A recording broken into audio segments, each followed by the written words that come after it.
What's up, guys? Here to show you guys how to replace the camshaft sensor on the 2003 Dodge Ram 1500 with a 4.7 liter. Show you where to locate it and how to replace it. So let's get to it.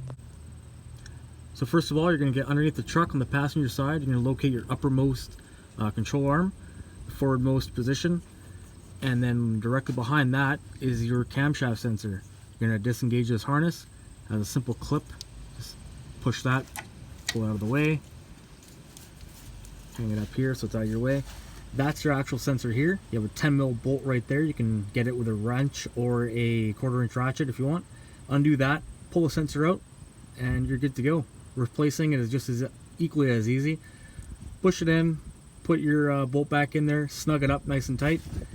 Put your clip back in there. Make sure it clips into position.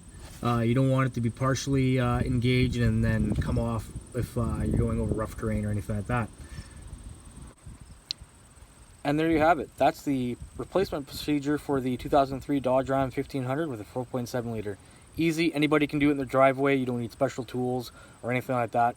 I highly recommend if you are replacing the camshaft sensor, you replace the crankshaft sensor as well, then you'll be good to go. They're easy to do. They're not expensive. You can do this for under 140 bucks, depending on where you go and what product you buy, depending on its price point. So with that being said, don't forget to check out that video here. Check out the crankshaft video up here. Subscribe right there. Leave a like, comment down below. And until next time, cheers.